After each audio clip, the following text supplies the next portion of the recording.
Every year, NFL teams bring in a whole new draft class of young, talented players who are looking to make a name for themselves at the professional level. Many will go on to have mediocre careers, some will go on to have above-average careers, a few will even make it to the game's biggest honor and be enshrined in Canton, and 2 players will go on to be named the Offensive and Defensive Rookie of the Year winners. Now, most of those winners will go on to have a successful career, but a few will certainly flame out of the league very quickly. So, how about we examine 10 Rookie of the Year winners who ultimately flopped?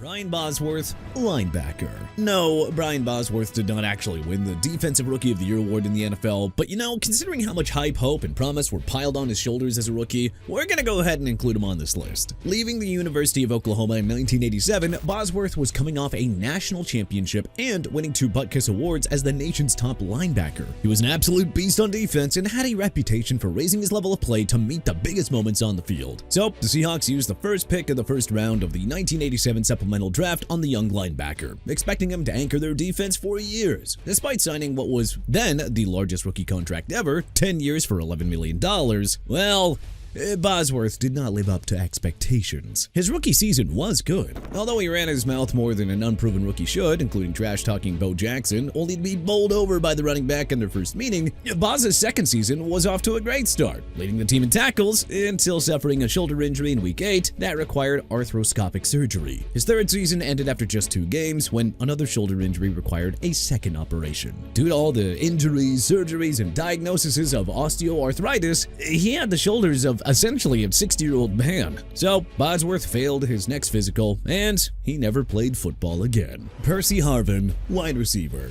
Percy Harvin is a bit of a tragic tale. He was drafted 22nd overall in the 2009 NFL Draft by the Minnesota Vikings, and despite only starting 8 games, he finished his award-winning rookie season with 60 catches for 790 yards and 6 touchdowns. His second and third seasons saw an improvement in his statistical output. 71 catches for 868 yards and 5 TDs in 2010, and 87 catches for 967 yards and 6 TDs in 2011. Not only was Harvin the leading receiver for the Vikings for those 2 years, he had also begun to establish himself as a top kick returner, having 3 100-plus yard returns for a touchdown in his first 4 seasons. After contract negotiations hit a snag, Minnesota traded the wide receiver to Seattle, where things started to go bad. Almost immediately after signing with the Seahawks, Harvin suffered a hip injury and only played in 1 regular season game. He returned for 2 postseason games, including Super Bowl 48, where he helped Seattle win by returning the opening kickoff for a touchdown. Although they won the Super Bowl, his time in Seattle was marked by physical altercations in the locker room and disagreements with management. He spent time at the Jets and Bills, but his tenure with those teams were marked by injuries, severe migraines, and limited production. His poor reputation from his Seattle days, injury history, migraines, and personality issues all derailed Harvin's once promising career.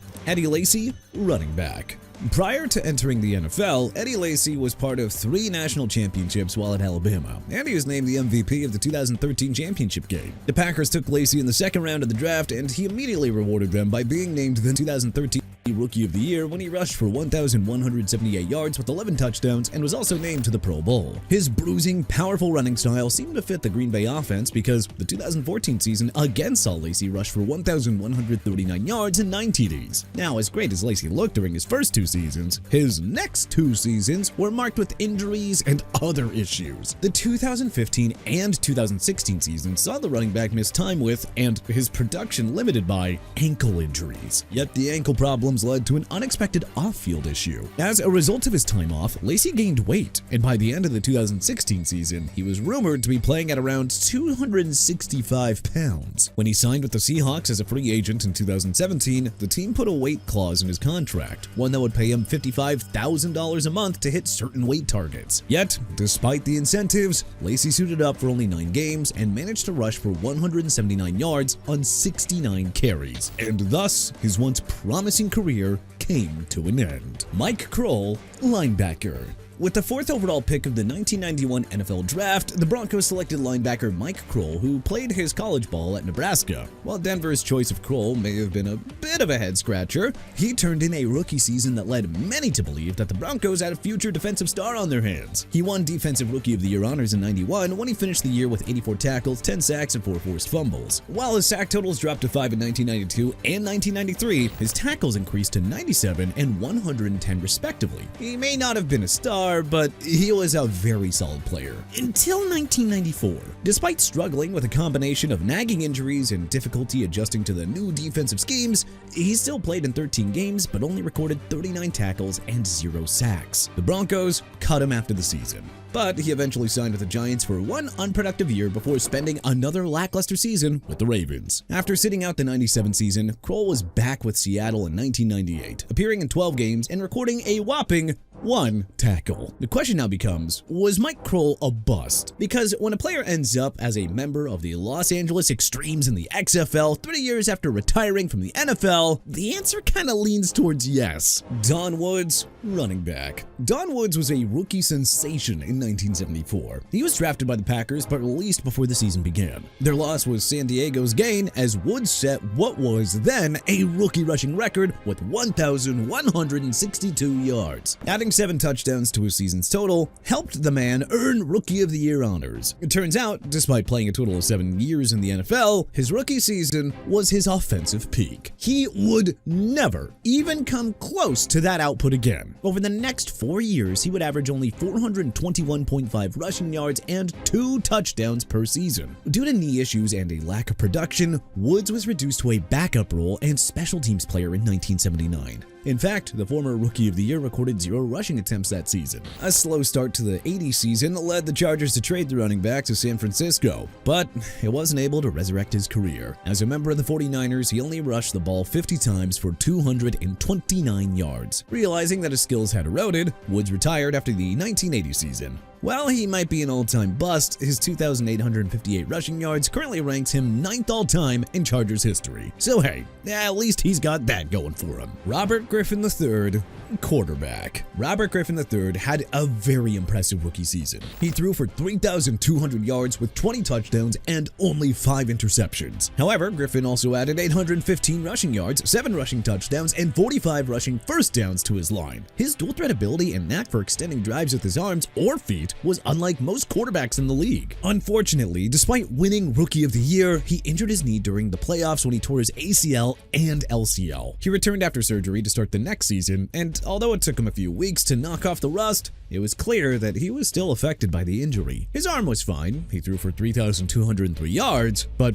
his legs? Ooh, they just weren't the same, as he only rushed for 489 yards with 0 TDs. Year 3 in Washington started with an ankle injury that caused RG3 to miss 6 games. He struggled upon his return and lost the starting job to Colt McCoy. Injuries then struck again in 2015 when a preseason concussion ended his season and his time in Washington. The QB then signed with Cleveland but suffered another injury, this time a fractured collarbone, and as a result, he missed the rest of the season and the next one too. He re-emerged as the Ravens' backup but saw very limited action. RG3's career was like a meteorite. It shone bright for a short period, but it burned out very quickly. Kendrell Bell, linebacker. Right from the start of his rookie season, it was pretty dang clear that the Chiefs would have a future star anchoring their defense in Kendrell Bell. The Georgia product finished his rookie year with 82 tackles, 9 sacks, a Pro Bowl selection, and the Defensive Rookie of the Year. The Chiefs had to believe that as he matured, he would become a defensive force, but unfortunately,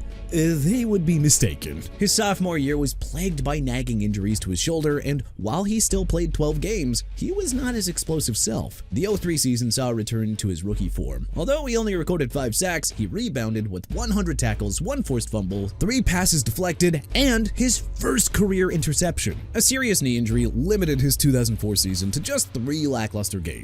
As a free agent, despite the injury history, Bell signed a 7-year, $35 million contract with the Chiefs. He started 28 games over his first 2 seasons in Kansas City, but the injuries had taken their toll. His abilities were clearly compromised, as he only recorded 2.5 25 sacks with the Chiefs. He held on for one more season before Casey released him. But after that, he was done and out of the league by the age of 30. Vince Young, quarterback. Vince Young's tenure with the Tennessee Titans can best be summed up by the Led Zeppelin song, Good Times, Bad Times. Young earned the Offensive Rookie of the Year and Pro Bowl honors in leading the Titans to an 8-5 record. The 2007 season saw Young lead Tennessee to a 9-6 record and throw for an improved 2,546 yards, yet he also threw for an alarming 17 interceptions. The following year, the young QB suffered a preseason knee injury, and while he only missed a few weeks, he lost the starting job to Kerry Collins. An eventual return to the lineup in 2009 saw Young lead the Titans to an 8-2 finish, as they'd started that season 0-6, and he earned a second Pro Bowl selection. Things were looking pretty good. Unfortunately, things took a turn for the worse in 2010.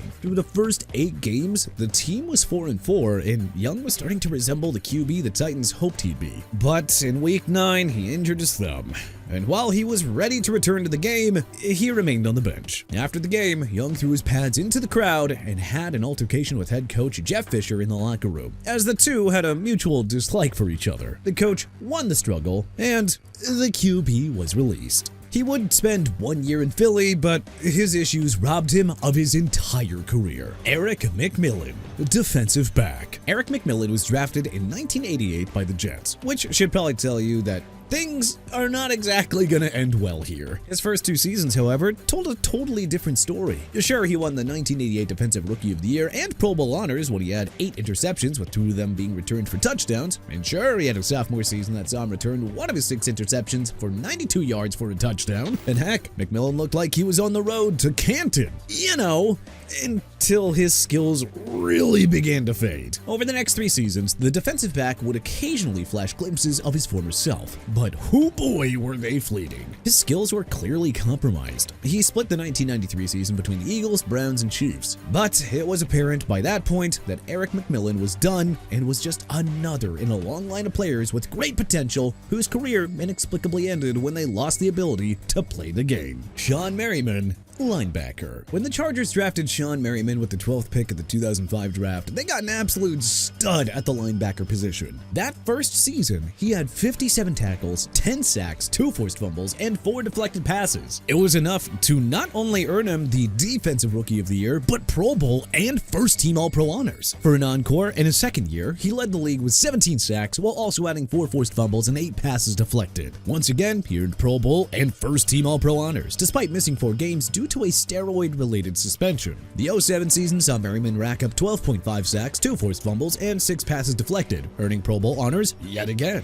Good things must happen in threes because, things turned sour after that 2007 season. Reconstructive knee surgery ended his 2008 season before it even began. And although he returned for 14 games in 2009, he was hampered by lingering knee issues, as well as a foot injury. A new injury limited his first 5 games in 2010, and the Chargers decided to release the linebacker. He was claimed off of waivers by the Bills, but shortly after arriving in Buffalo, he suffered a torn Achilles tendon, which ended his season. When he re-tore that tendon the following year, his career was officially done. Shawne Merriman lost a potential spot in Canton, all because of injuries. But hey, are there any other Rookie of the Year winners who ultimately flopped that you think we should have included on this list? Let us know in the comment section below. If you liked this video and learned a thing or two, then hey, clicking the like button helps us out a ton. And you know, we really appreciate it. If this is your first time coming around to TPS though, then subscribing is a great idea, because we put out videos like this every single day. But as always, thanks for watching, and we'll see you guys next time.